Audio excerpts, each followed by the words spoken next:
შუა დღემში შევისა ქალბატონებო და ბატონებო, დადგა შაბათი დღე და მე და ანა დღეს მარიამის გარეშე შემოგიერთეთ ასე პირდაპირ ეთერში და ჩვენ რაღა თქმა უნდა, როგორც ჩვენი წინა ეთერებიც მოვლენებს მივყვებით. ხო, არ გვასწრიან რომ გავერთოთ, ვიმხიარულოთ, ვიმღეროთ, ვიცეკოთ და ასე შემდეგ. მაგის დროც მოვა ჩემო ნიკოლას ძალიან მალე.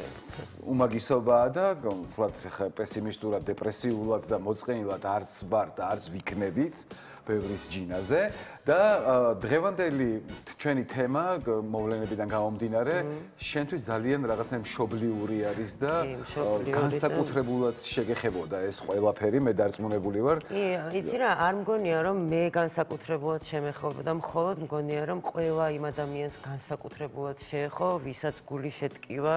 არა, ეგ თავისთავად, მაგრამ ის მაინც ხო, რა თქმა უნდა, მივხვდი რაც იგულისხმენ. სახლია, ხო, რაღაცნაირად. მივხვდი რაც იგულისხმენ და გეთანხმები, ხო, ის არ იყო ჩემთვისაც უბრალოდ შენობა, სასწავლებელი, სადაც ვსწავლობდი.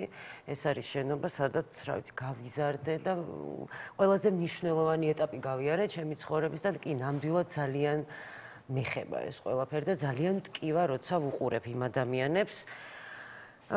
ებს თუ ადამიანს არ ვიცი, ხო, რამდენიმეს განსაკუთრებით, ვინც ძალიან 83 გული გამიცრუა.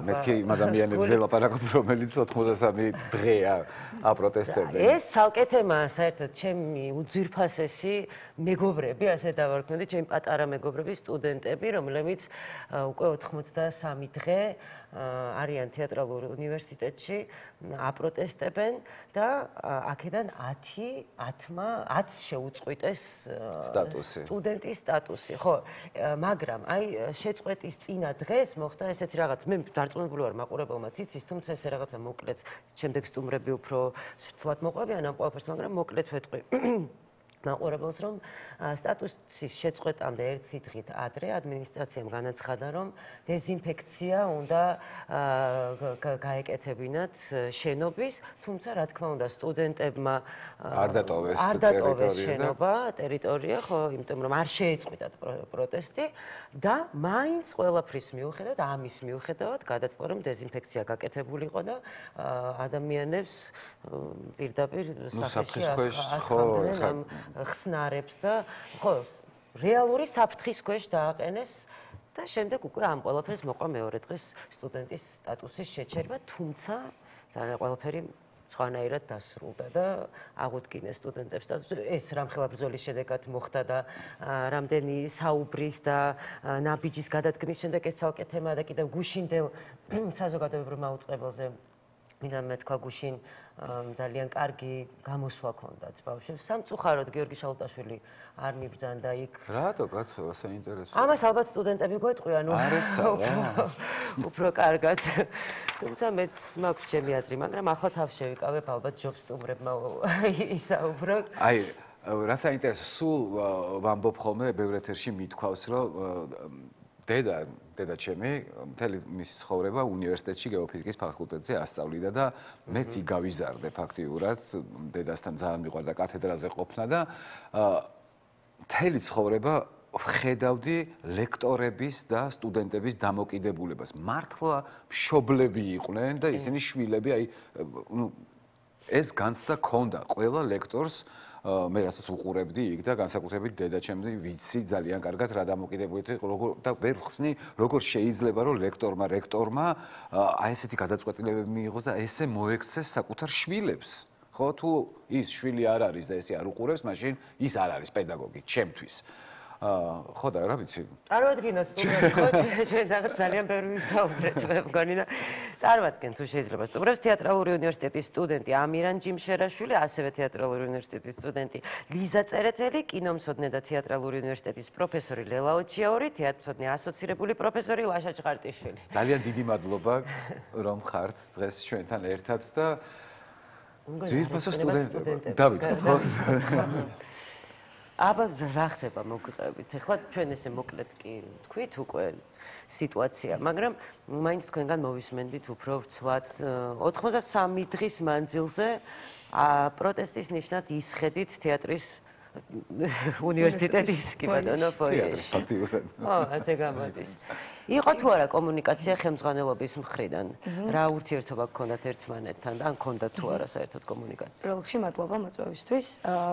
პირველ ეტაპზე ჩვენ გვქონდა კომუნიკაცია მათთან, თუმცა მათგან იყო ძალიან ბევრი შეურაცხყოფა, ძალიან ბევრი ტყუილი, ძალიან ბევრი ისეთი საქციელი, რის მერეც ჩვენ გადავწყვეტეთ, რომ მათთან არანაირი კომუნიკაცია აღარ გვინდა. რას გულისხმობთ შეურაცხყოფაში ტყუილში? ის რომ პირველ რიგში ის რომ ისინი კარებს გვიკეტავდნენ და თავიდან გქონდა შეზღუდვა რომ 8 კაცი უნდა ყოფილიყავით და ერთმანეთს ვინაცვლებოდით და ძალიან დიდი ბრძოლის შემდეგ ეს შეზღუდვა მოახსნევინეთ.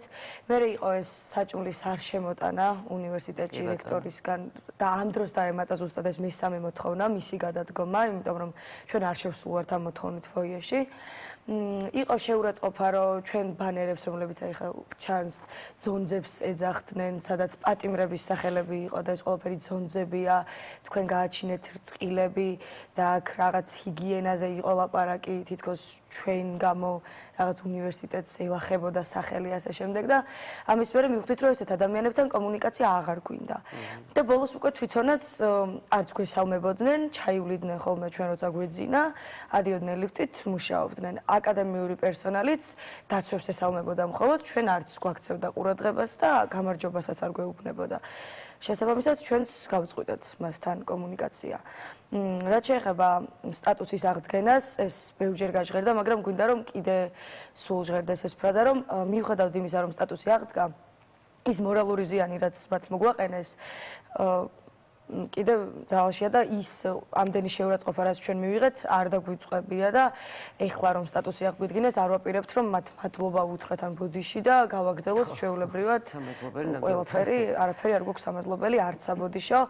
თვლით, რომ იმ გაფრთხილებასაც არ ვიმსახურებდით, რაც ბოლოს მეილში მოვიდა, იმიტომ რომ კიდევ ერთხელ ვიმეორებ, რომ არასდროს ჩვენი 93 დღის განმავლობაში არაფერი არ დაგვირღვევია, რასაც გვაბრალებს გიორგი შალუტაშვილი. ხო, გიორგი შალუტაშვილი ბევრი რამის ლაპარაკობს, მაგრამ ნუ, კაი. ჩემ პერსპექტივასაც გეტყვით. ხო, თქვენ წეგან აღნიშნეთ, რომ სახლი ვით არის ჩემთვისო თეატრალური უნივერსიტეტი და ჩვენთვის მართლა სახლი იყოს 3 თვის განმავლობაში რა. ნამდვილად. დაკავებული ქონდა და თანაც მხოლოდ ჯდომარე მწოლა რეაქცია არ იყო, ძალიან ბევრ საქმეს ვაკეთებდით ჩინით და ერთგვარი ბაზა იყო ჩვენთვის, საიდანაც ვახერხებდით, რომ შეგვეთანხმებინა რა გავუკეთებინა და როგორ გვემოქმედა. თანაც შეგახსენეთ იმას, რომ მარტო არ ვიყავით ამ ბრძოლაში და 93 დღის განმავლობაში 30 დღის თავზე მოხდა ისე, რომ 8 უნივერსიტეტი ჩვენგან დამოუკიდებლად შევიდნენ უნივერსიტეტში, ანუ რაღაც ხრი მისაბაძები ვიყავით და პროტესტი უფრო გაძლიერდა. თან ამასთან ერთად ალბათ არ გავაკვირა თბილისელი ადამიანი რო არ მოხდეს რუსთაველის გამზირზე და არ გაიაროს მანქანიდან ფეხით არ ჩაიაროს და ეს ლოკაცია ძალიან სტრატეგიული ადგილია, იმიტომ რომ პროტესტის გულშია, ქალაქის ცენტრშია და აუცილებლად ოპოზიციურად განწყობილ ადამიანს გულში მხნეობას მატევდა ჩვენი ბანერები, რომელიც ჩამოიხსნა დაახლოებით 4ჯერ პოლიციური პარაპოლიციური ძალებით არა, მაგრამ შიდა დაცვის წევრები გვიხსნდნენ, რაღაც დავიძინებდით, დილით გავუგუძებით, აღარ იყო. ან კიდევ თბილ სერვისის ჯგუფი გამოიძახეს, რაღაც ჰქონდათ მოფიქრებული იდეა, რომ თითქოს სადენებს ეხებოდა ეს ყველაფერი და შეიძლება დენი გადმოსულიყო და ეს ყველაფერი მიხვდნენ რაღაც 4-5 დღის შემდეგ და 4-5 დღის განმავლობაში არ ქონდათ გააზრებული. თან ახალი წლის პერიოდი იყო და ალბათ ისვენებდნენ კიდევაც და დენი მაგდროს არ ურტყავს. და როცა ჩამოგვიხსნეს ეს ბანერები რამოდენიმეჯერ გადაგვიყარეს, ერთ ყველაზე გულსატკენი იყო მზიას ფრაზა გადმოვკიდეთ, ასე რომ ვთქვათ, აიუნიდან. ეს ისე ჩამოგვიხსნეს, რომ ვერც კი ვნახეთ, რაღაც ნაგავში გადავაგდეო, ამბობდა ერთ-ერთი დაცვის წევრი, ასე რომ ვთქვათ. საბოლოოდ ეს ყველაფერი იქამდე ლოგიკურ დასასრულამდე არ მისულა ჩემი აზრით, იმიტომ რომ თუ ადამიანს უნდა რომ ეს პროცესი შეჩერებულიყო, 3 დღით ადრე დაიწყეს, ასე ვთქვათ, ჩვენი გასვლის ოპერაციის ჩატარება. დანარჩენი ეს დღე ამ დღეების განმავლობაში 70 დღის განმავლობაში კომუნიკაცია საერთოდ არ ქონდა ჩვენთან, რაღაც მოგვარების ხერხებზე არ დაუწყიათ ფიქრი, ასე რომ ვთქვათ. და მოიფიქრეს ეგ ხერხი, რომ თითქოს პარაზიტები იყვნენ და არა და შეგვიძლია ჩავთვალოთ, რომ პარაზიტებს ჩვენ გვეძახდნენ. და აპირებთ იგივე ფორმით გააგრძელოთ პროტესტი. ფიქრები გვაქვს ფორმებზე, როგორ შეიძლება გავაგრძელოთ, ნაწილს სურს მსგავსი ხერხით გაგრძელება, მაგრამ ზუსტ ხერხებს ალბათ მომავალში შემოგთავაზებთ, თუ როგორ გავაგრძელოთ. მაგრამ პროტესტი არ გაჩერდება, უფრო გაძლიერდება და სანამ არ მივახცევთ ჩვენს ამ მოთხოვნებს, იქამდე არ გავჩერდება. და აქვე ვიკითხავთ, შეიძლება გიორგი შალუტაშვილი რატომ არ მოვიდა გუშინ, ну, კითხვა არ არის ეს ალბათ არ ვიცი. თქვენი აზრით? ჩემი აზრით შეეშინდა იმის, რომ ჩვენ ყველანაირ სიმართლეს ვიტყოდით, გუშინ ალბათ უყურეთ ლაივს. არც დააცადა, თვითონ ჟურნალისტას არ დააცადა კითხვა, ეგრევე რაც უნდა თვითონ თქვა და გავიდა ეთერიდან. თან ამბობს, რომ დიალოგისთვის მზად არის, ოღონდ არ გველაპარაკება და თქვა, რომ კიო, მე დაგელაპარაკებითო და ეგრევე შეწყვიტა. ჩემს ეს არის მართლა შიში, იმიტომ რომ ამ ადამიანს არ უნდა სიმართლის მოსმენა, იმიტომ რომ იცის თვითონ რამდენი მოიტყუა, თუნდაც ის რომ ბოლოს 2 ადამიანი იყო შენობაში 30 გამოვედით, ამის კადრებიც არის ბოლოს თვითონ შიგნით პროტესტის კადრებიც გვაქვს, 2 არასდროს არ ყოფილვართ და იმდენი რაღაც მოიტყუა და მიხვდა რომ ჩვენ სიმართლეს ვიტყოდით და ის იყო ზუსტად ჩვენი მიზანი ეთერის მოთხოვნის, შეეშინდა იმის რომ ჩვენ მის ყველა სიმართლეს ვიტყოდით და დიალოგის უბრალოდ ხო ვეღარ გააგრძელა ჩვენთან დიალოგი თუ შეძლო. მეც დავამატებ თუ შეიძლება. მოსვლა, ანუ რატომაც არ მოვიდა ის არის რომ ერთ-ერთი ყველაზე დიდი პრობლემა რაც არის ის რომ თუ ვამბობთ რომ არის რექტორი თითქოს ყველა პასუხისმგებლობა ადის ამ ადამიანთან და თითქოს ამ ყველაფერზე რაც აქამდეა გაკეთებული პასუხისმგებლობა მას ეკისრება. ეთერიდანვე ირკვევოდა რომ შეუთანხმებლად და ანუ არ ქონდათ ერთმანეთში ნასაუბრი ვინ რა გააკეთა გულწრფელად, იმიტომ რომ შესაძლოა მოვიდა ეთერში და საუბრობდა თავის ეთერი როდესაც ჰქონდა იმდენი გადაუმოწმებელი ფაქტი ისაუბრა რომ ეტყობოდა რომ ადმინისტრაციის წევრებთან რომელთაც უშუალოდ ქონდა ჩვენთან კავშირი და ისინი იყვნენ მოქმედი პირები ჩვენთან მიმართებაში არ ქონდა მასთან ნასაუბრი და ფაქტების დამახინჯება მოახდინა და თავისი პერსპექტივით გაზრების პრობლემა იყო თუ რა იყო ვერ ხვდები თავისი პერსპექტივით თქვა რაღაცეები და რაც იყო 90% ტყუილი და ალბათ ეგეც ძალიან დიდი პრობლემაა რომ საბოლოოდ მასთან იკვრება ეს ყველაფერი მაგრამ მისი დანაშაული იმაში უნდება რომ ესეთი პერსონალი ყავს რომელიც ასე არაესთეტიურად და ეთიკურად იქცევა ასე ვთქვათ და რასაც გვედავებოდნენ ეთიკის ნაწილში ისინი არ ყოფდნენ მაგას ჩვენ უბრალოდ მოპასუხის პოზიციაში გამოვდიოდით და ნუ ალბათ შეიძლება რასაც გვედავებიან რაღაც უხეშად გვესაუბრებოდნენ ყოველთვის მათ განიწყებოდა ეს სიუხეშე რაღაც თითის ქნევებითო დილის 9 საათზე აქ აღარ იქნება და ასე შემდეგ რაღაც უაზრო მასკულინიზმის დანახება რაღაც მადლობა დიდი გალბატონდება შეუწყვით ეს სტუდენტის სტატუსი შემდეგ აღუდგინეს რა ხდება თქვენ როგორ ფიქრობთ რასთან არის ეს დაკავშირებული და რა არის მიზეზი ან ერთის ან მეორეს მე მიჭირს საერთოდ არათუ რაიმეს თქმა ფიქრებსაც კი ვეღარ ვაყალიბებ რადგან მართლა ისეთ სიტუაციაში აღმოჩნდით ყველა და პირველ რიგში რა თქმა უნდა ჩვენი ახალგაზრდები რომ ძალიან ძნელია რაღაც მიზეზებზე პროცესზე და შედეგზე იფიქრო იმიტომ რომ ნუ მართლა ძალიან უჩვეულა მოულოდნელი და ყველა ვამბობთ რომ ეს არის ჩვენი სახლი, ეს არის ჩვენი ოჯახი, ეს არის ის ადგილი, სადაც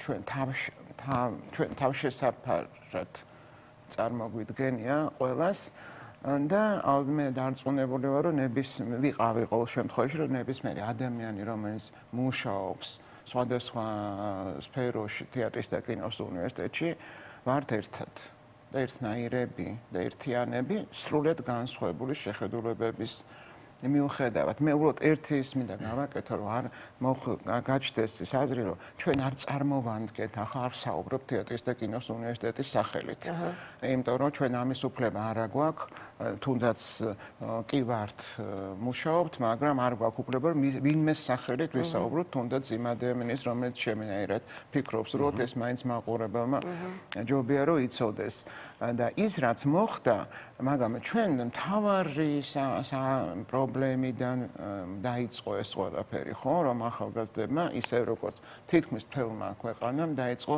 პროტესტი იმ არსებული რეალობის იმ მდგომარეობის წინააღმდეგ რაც ხდება ქვეყანაში რაც ხდება 2 მეტრის იქით რუსთაველზე თუ რომელიღაცა სხვა ქუჩაზე თუ ქალაქში და ეს ადამიანები შეუერთდნენ ამ პროტესტს უბრალოდ ამ პროტესტს მოყვა ის რაც ყველაზე დიდი დარტყმა აღმოჩნდა ძალიან ბევრი ადამიანის დაპატიმრება, ძალიან ბევრი ადამიანის უკანონოდ ცხადია დაპატიმრება, დაჯარიმება და ამ ყმაწვილებმა გადაწყვიტეს, რომ სწორედ იმ მხრიდან, საიდანაც იწყება ყველაფერი, სასწავლებლიდან, უმაღლესი განათლების სასწავლებლიდან არის გარეშეც შეუძლებელია ქვეყნის განვითარება და წინსვლა იქ დაიწყეს პროტესტი. ხა ვიღაცას მოუწონს ეს, ვიღაცას არა. შეიძლება მართლა იყოს ვიღაცისთვის რა უნდათ შენობაში, ხო? მაგრამ ამას არ აქვს ამ შემთხვევაში მნიშვნელობა. ისევე როგორც არ აქვს მნიშვნელობა თუნდაც იმ ბრალდებებს მართალია თუ არა ის ბრალდებები, რომელთაც მათ უყენებენ. ახალგაზრდა სტუდენტი არის ყოველთვის მართალი. ყოველთვის არის, ხა თუ კაც მოკლავს და ხა აქ საჯაროდ მას გვიზამს ამირანი მცემს ახლა არ იქნება მართალი, მაგრამ ნუ რა თქმა უნდა, აი ჩვენ სხვა გამოსავალი არ აქვს, ხო? ჩვენ უნდა მოусმინოთ ერთმანეთს ყოველთვის და პირველ და ისევე მეორე რა განსხვავებული მოსაზრებაც არ უნდა გქონდეს, უნდა მოусმინოთ ახალ გაზეთებს. სხვა გზა არ დაგვრჩენია და რა აი ამ მართლა ვერ ხვდები, იმიტომ მართლა ვერ გპასუხობთ რა და რატომ. ეხლა რომ საუბრობთ, მეც აი მან წავედი მაგ ფიქრებში გავუწმედა, რომ რა აბსურდზე საუბრობთ ეხლა, რომ ადამიანს შეუძლია თუ არ შეუძლია კონდეს საკუთარი მოსაზრება და დააფიქსიროს საკუთარი პოზიცია თუ მოსაზრება, რანაირად შეიძლება მაგაზე საერთოდ საუბარი არსებობდეს ქვეყანაში, ხო მართალია, ხო? ხომ არის სამწუხაროდ? ძალიან სამწუხაროდ. ხედავთ, რომ ეს ყველაფერი არსებობს და ამიტომ ჯობია რომ არ გავჩუმდეთ, ხო? არასდროს. არასწორად ვამბობ რაღაცას, თუნდაც ამ წამს, ხო? მაინც არ უნდა გავჩუმდეთ. რა თქმა უნდა. იმიტომ რომ უნდა თქვა და მოვისმინო რას მეტყვიენთ თქვენ, რას მეტყვიან. ზენი რას მეტყვის ლაშა თუ კიდე არ ვიცი ვიღაც სხვა რომელიც სულ არ ფიქრობს რომ მე ხმის ამოღების უფლება მაქვს, ეგეთებიც ხო არსებობს. ხო, ეს არის შეგრძნება არის ეს ანუ დიალოგი რო არ არსებობს, ნუ ხედავთ უკვე რამდენი ხანია და შეგრძნება კი არ არის, აი მე კომუნისტურ საქართველოში გავიზარდე და მე კიდე უფრო. ეხლა რუსულად არის ეს გამოთქმა, ვინც ჩვენთან არ არის, ის ჩვენი მტერია იყო? რადგან მოვთარგმნეთ ესიერად საშინელი ენიდან. ხო, აი მაგ პრინციპით არსებობენ ზოგიერთები. დღეს ძალიან გვეგონან იმედი გქონდა, რომ ჩვენ დემოკრატიულ დამოუკიდებელ თავისუფალ სახელმწიფოში ვართ, ცხოვრობთ, ხო და ეს ეჭვებიც სამწუხაროდ მეპარება და მე არა უშავს მე უკვე ბებერი ვარ და რაც არის არის მაგრამ ახალგაზრდა ვარ ვიტყვი. ლაშა. როგორც ბოდიში, აი როგორც თეატრმცოდნე ამ კუთხით დაგისვამდით შეკითხვას. აი რით იხსნით ამ დამოკიდებულებას, რასაც ახლა ვხედავთ? და რა გავლენას მოახდენს ეს ყველაფერი შემდეგ უკვე პერსპექტივაში ამ სფეროს? ცხადია გარკვეულ გავლენას მოახდენს და როგორც თეატრმცოდნე და როგორც პედაგოგი ამ უნივერსიტეტის ამ პროცესს რო ვუყურებ, მშვიდად ვერ ვუყურებ, ცხადია, არ აქვს მნიშვნელობა იმას, რა პოლიტიკური შეხედულება შეიძლება გქონდეს, მაგრამ თეატრალურს აქ ახსენეთ კიდევაც თქვენ რომ რაღაცა ოჯახივით არის ეს დაწესებულება და იმიკა ამბობდა რომ თსუ-ში სადაც თითქოს ეს პედაგოგი და სტუდენტი როგორც ოჯახის წევრები არ ურთიერთობენ და იქ იყო ეს პროცესი თეატრალურში გაასმაგებულია კიდევ უფრო მეტად, იმიტომ რომ პატარა ჯგუფებია და იქ მარტო ხალხის სასწავლებლად არ დადის და მეგობრობენ და მე კოლეგები ხდებიან ესენი ერთმანეთის, ხო? ჩემი სტუდენტები რო ამთავრებენ სამსახიობოს, მე მიწევს მათი გაკრიტიკება და ძალიან ძნელია ეს პროცესი. მე გრძელდება, მე უფრო გრძელდება რეალურად. კი, უფრო გრძელდება, ამიტომ ჩვენ სულ გადაჯაჭვული ვართ ერთმანეთზე და რა შეხედულებებიც არ უნდა გქონდეს, ერთმანეთს მეტნაკლებად ვინდობთ.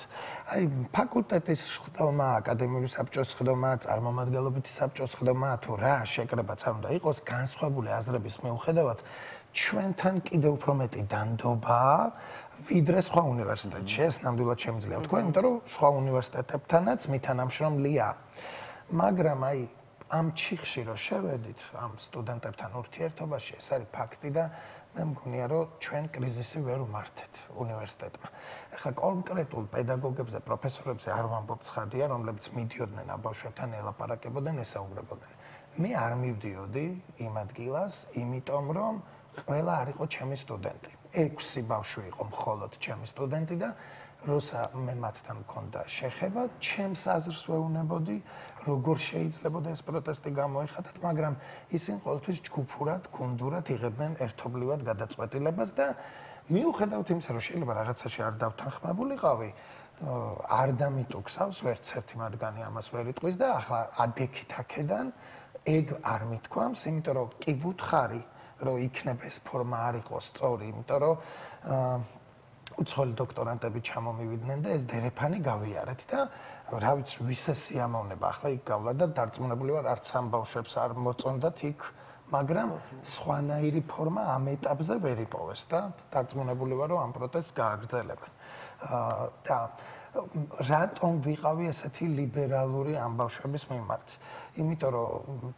ყველას გვაქვს ერთ დროს მსგავსი რამ გავლილი და მათ შორის მეც ლელა არის ამ ყველაფრის მოწმე ყველაფერს ვაპროტესტებდი მეც თეატრალურში როცა ვიყავი თანამშრომელი და არა მარტო სტუდენტი უკვე აი რა გინდა ხო ერთის მხრივ გაგიკეთა თეატრალურმა დაამთავრე კაი სტუდენტი იყავი მიგიღო სამსახურში და ეხლა აგინებ მას მაგრამ მე მინდოდა რომ რაღაცა შეცვლილიყო რაღაცა გამოსწორებულიყო და აღმოჩნდა მე რომ წავედი თეატრალურიდან მაგრამ ეს იმდენად ჩვენი სივრცე რომ სხვა უნივერსიტეტში რაც უნდა ბევრი დრამის ფაკულტეტი გაიხსნას ის ორგანული ვერ გახდება და შენი ნაწილი ვერ გახდება და დავბრუნდი მაინც თეატრალურში ამიტომ ყველა თავის მხრივ ლოკალურად ცდილობს რომ რაღაცა შეცვალოს ამიტომ მე მაინც მგონია რომ ის რაც მოხდა არ არის კარგი არ არის სწორი და კი ბატონო ეთიკის კომისიამ მიიღო ისეთი გადაწყვეტილება რომელიც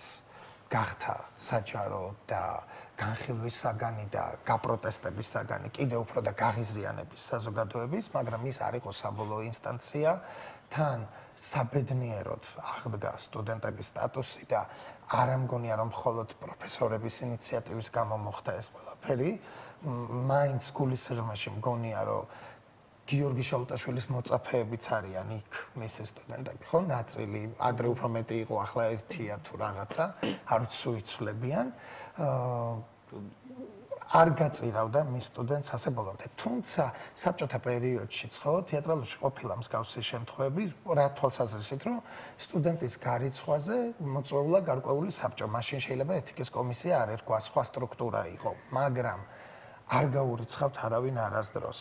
იმიტომ რომ ხა თუ კაცი არ მოკალი, რაღაცა სტუდენტს დანაშაული ექნება, არ ექნება, ამას არ აქვს ისეთი მნიშვნელობა, რომ ყველაზე მთავარი არის, რომ მას არ წაართვა განათლების უფლება, რომელიც მან მოიპოვა სიმწრით.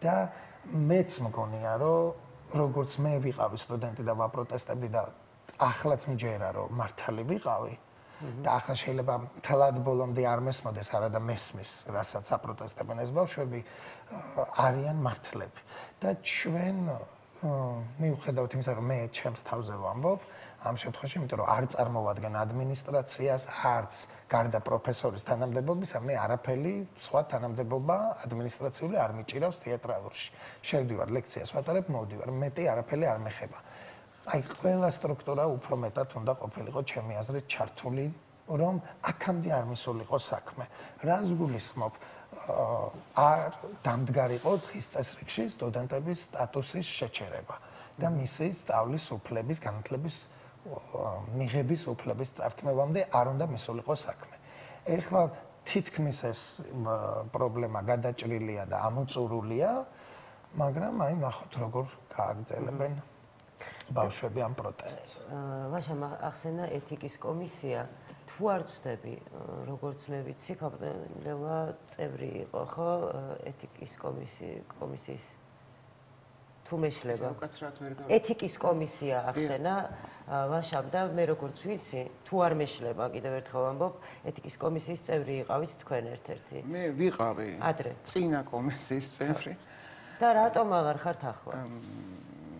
რა ვიცი, როგორც მე მითხრეს, რომ უნდა გავედი ამ კომისიიდან, იმიტომ რომ ამომეწურა ვადა თუ როტაცია საჭირო და გავედი.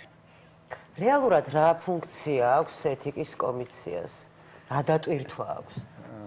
რეალურად ხო, არ ხა რეალურად თუ ესე შევხედებთ, აქვს რაღაც სხვადასხვა ტიპის, სხვადასხვა ადამიანის მხრიდან ვიღაცის უფლებების, შეგახვის, რაღაც წესების, ქცევის, წესების დარღვევის, უდიერად მოპყრობის, შეურაცხყოფის საკითხების განხილვა და შესაბამისად, როგორც ნებისმიერ ალბათ შრომის კოდექსში არც ვიცი როგორ არის, რამდენიმე ეტაპისგან შედგება, ხო?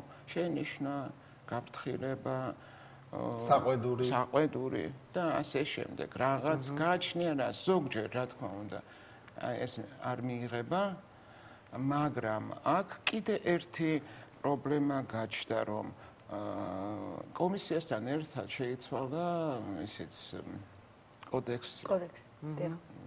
ეთიკის კოდექსი.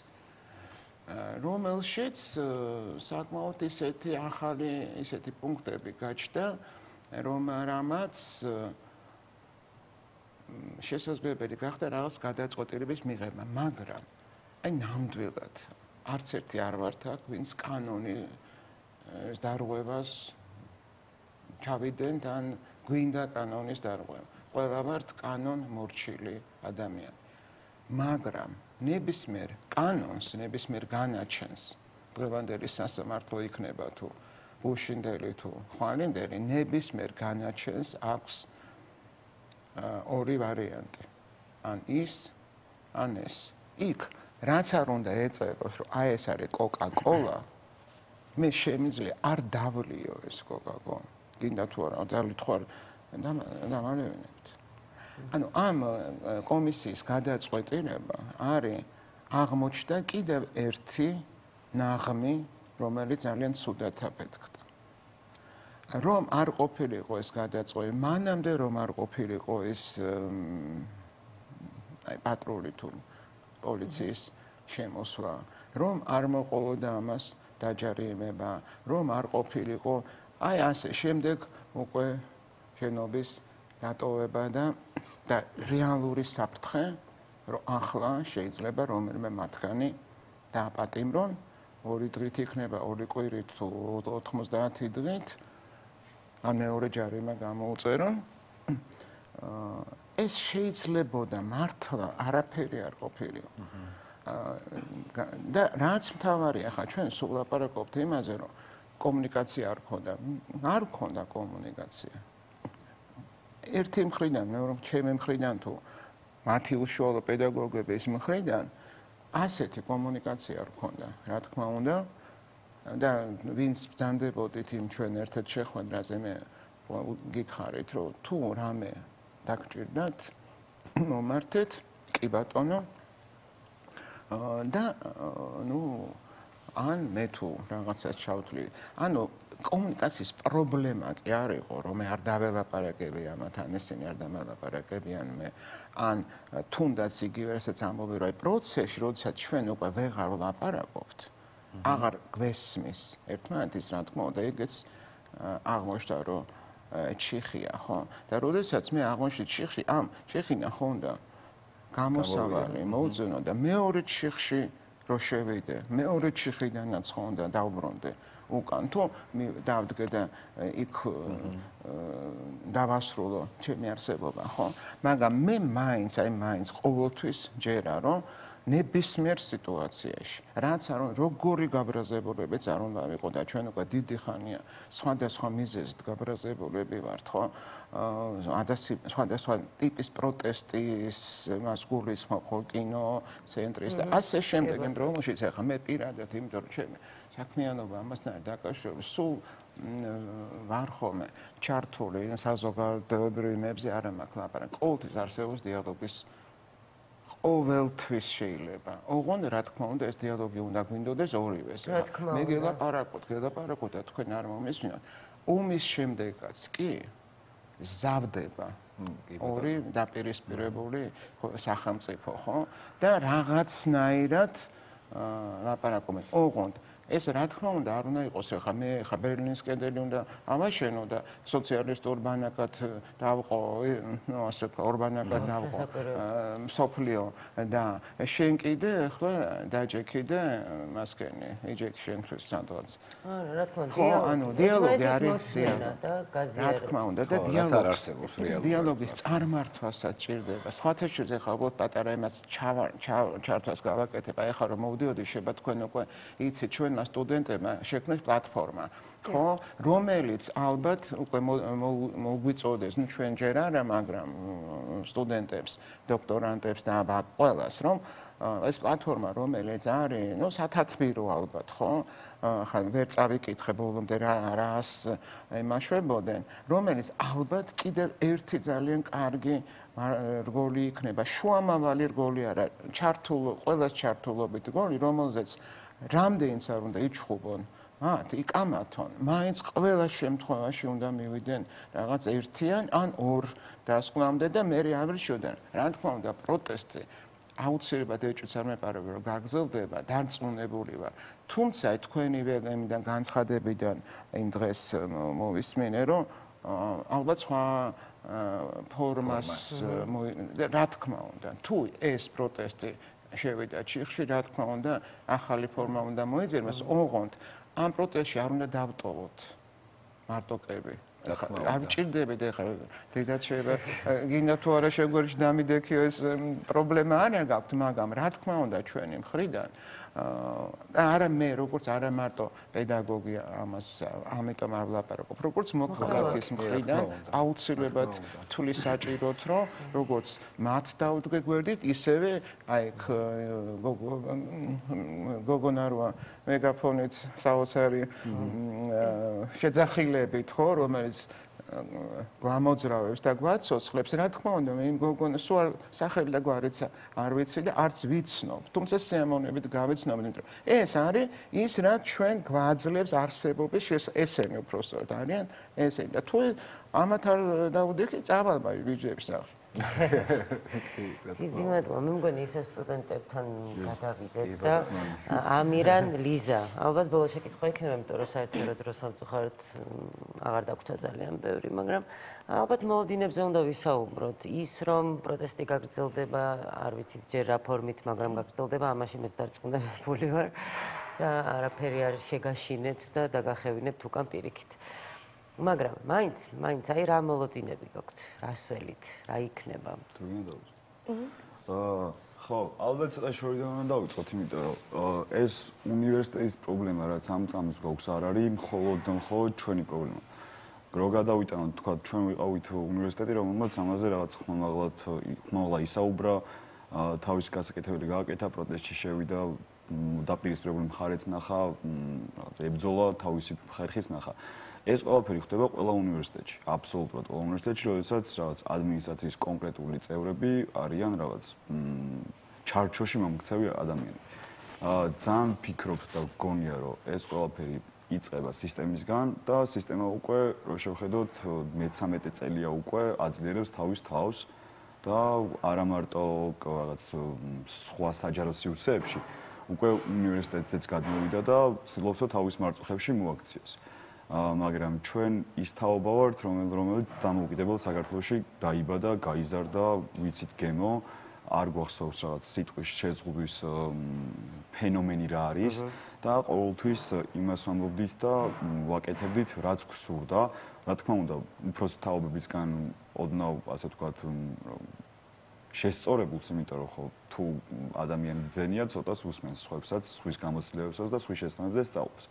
მაგრამ აქამდე მოსვლა მაგან განაპირობა ზოგადად და ცხადად უნდა ვთქვათ ეგ რომ მხოლოდ უნივერსიტეტი ვერ იზავს ამ ყველაფერს თუ არ უმაგრებს ზურგს და არ აძლევს გარანტიებს კიდე უფრო ზევით რაღაც სამინისტროს კი მთავრობა ასე ვთქვათ ასე უყურებთ ჩვენ ამ საკითხს მოგვარება და ამიტომაც არის დაპრიორიტეტებული ჩვენ მოთხოვნებში ასე რომ აუცილებლად პირველ რიგში გათავისუფლდნენ უკანონოდ დაპატიმრებული ადამიანები, შემდეგ უნდა ჩაწერეს ხელახალი არჩევნები და შემდეგ ვითხოვთ უკვე გიორგი შალუტაშვილის გადაყენებას, რომელიც აუცილებლად უნდა გადადგეს.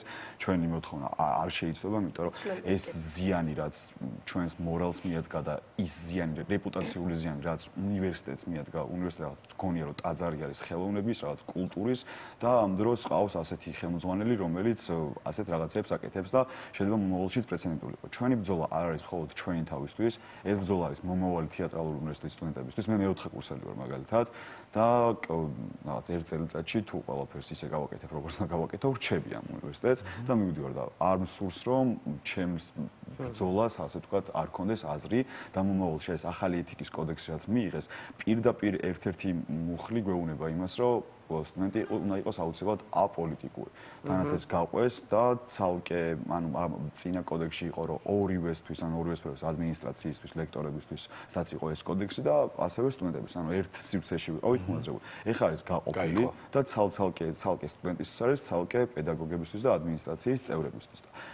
ეს დაყოფა უკვე რაღაც მიგვითითებს იმისკენ, რომ ჩაგვრის ელემენტი უნდა კონდეს, რაღაც ახალი თავისუფალი აზრი თუ გაჩნდება, უნდა ჩაახშონ და ანუ მოგვარების ხერხი მე არ მესახება და თანაც ანუ გადმოსადგმელი ნაბიჯები ალბათ რა ვიცი უბრალოდ ადამიანს როდესაც რაღაც ეწინააღმდეგები და მასთან არ ხარ მართალი პირველი ალბათ შენ უნდა გადადგა ნაბიჯები და შენ უნდა დაიწყო მასთან ასე ვთქვათ კომუნიკაცია ბოდიშის მოხდა თანაც არ არის ბოდიში ისეთი სიტყვა რომ მაინც და მაინც შეურაცხყოფილად მიიღო თავი არა ადამიანები ვართ ვსდებით გასაგებია ეს ყველაფერი მაგრამ ანუ ასე ჯიუტად და ისე გამოდის რომ პირიქით გვიწევს რომ ჩვენ უფრო ზრდასრულები გამოვდივართ რაღაც ჩვენ პრინციპებს ვიცავთ და პირიქით ისინი რაღაც ფეხის ბაკუნით რომ ესე გვინდა და ასე გვინდა. ასე რომ მოგვარების ხერხი მე გონია რომ ჯერ სახელმწიფო უნდა გვერდებოდეს შემდეგ ინსტანციები და ბოლოს მოდის აქამდე. ამიტომაც თანმიმდევრობას ვერ შევცვით, მაგრამ ჩვენი ბრძოლაც ეგაა რომ ანუ ამ ძირში ჩამოვიდით რომ აქედან დავიწყოთ ცვლილებები, იმიტომ რომ სამწუხაროდ 30-40 ადამიანს არ შეუძლია რომ სახელმწიფოს პირდაპირ დაუპირისპიროს. მცირე სფეროდან გადამდებია ყველაფერი და 30-40 იწყებს და მერე ბრალდება და ბრალდება. კი, მე ძალიან მოკლედ ვიტყვი, ამირანმა სწორად თქვა, ჩვენი სამი მოთხოვნა რჩება. თუმცა მე ასევე ვერ წარმომიდგენია, როგორ შეიძლება იმ ეთიკის კომისიის წევრებთან ერთად ვიყო ერთ უნივერსიტეტში, ვერ წარმომიდგენია გიორგი სიხარულიძის სპექტაკლში, მაგალითად როგორ უნდა ვითამაშო, ან ქალბატონ ქეთევანთან როგორ მივიდე და ვესაუბრო ფილმებზე. ვერ წარმომიდგენია ეს ადამიანები როგორ უნდა წყვეტდნენ სტუდენტის გაგდება დატოვებას, როგორ უნდა აგრძელებდნენ თავიანთ მოღვაწეობას ამ სფეროში, ამ უნივერსიტეტში და მე არ მსურს მათთან არანაირი გადაკვეთა. ამას დავამატებდი უბრალოდ. ძალიან დიდი მადლობა. მადლობა და თქვენ. ნუ ველოდებით გაგვაგებინოთ პროტესტის ფორმა რა იქნება. მადლობა ძალიან დიდი მადლობა თვითონ. ჩვენ თქვენ გვერდით ვართ როგორც ყოველთვის. ძალიან მიხარია. ჩვენ კი ცოტა დავაშალოთ ჩვენი ტელემაყურებელი და დაგიბრუნდებით ძალიან მალე რეკლამის შემდეგ. დროებით.